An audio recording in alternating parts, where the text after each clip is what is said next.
foi a residencia de verán de Eugenio Montero Ríos, presidente do goberno durante a restauración, e a independencia de Cuba, co Tratado de París, asinouse entre as súas paredes.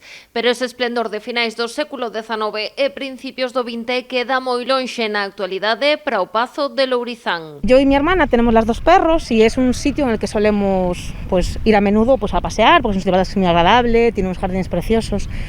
Y siempre que vas es como la misma sensación de qué pena, qué sitio más maravilloso, qué poco se cuida, cómo se está dejando venir abajo, ¿no? A tan só 3 kilómetros do centro da cidade de Pontevedra topamos esta xoia do noso patrimonio arquitectónico, un edificio de corte modernista que a día de hoxe está completamente abandonado. Cuanto más tiempo pase, peor será, y el momento que el edificio empieza a deteriorarse, nunca para y nunca va a mejor, siempre va a peor.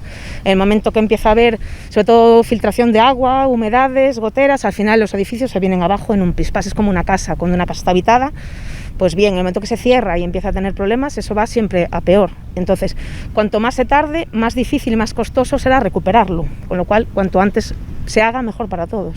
Lucía Ara, veciña de Poio e arquitecta de profesión, decidiu loitar pola salvación do Pazo. Xunto coa súa irmá Sara, recorreron a plataforma change.org para recoller sinaturas coas que axitar conciencias nas administracións. Comenzó fruto un poco de la espontaneidad de un momento de rabia y de frustración después de una visita al Pazo.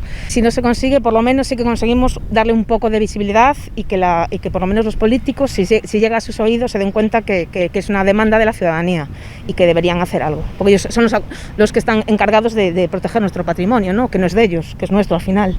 A súa campaña tivo unha gran acollida e a día de hoxe suman case 3.900 sinaturas. Lo que te das cuenta es que la sensación que teníamos nosotras no es una cosa aislada.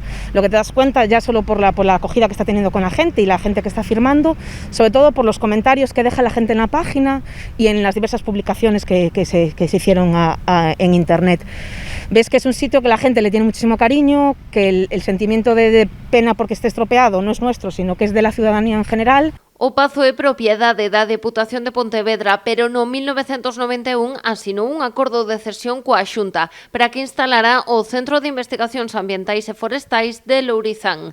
A cambio, a Administración Autonómica tería que encargarse da súa conservación, pero o certo é que no medio da bronca política, o Pazo mantense no esquecemento.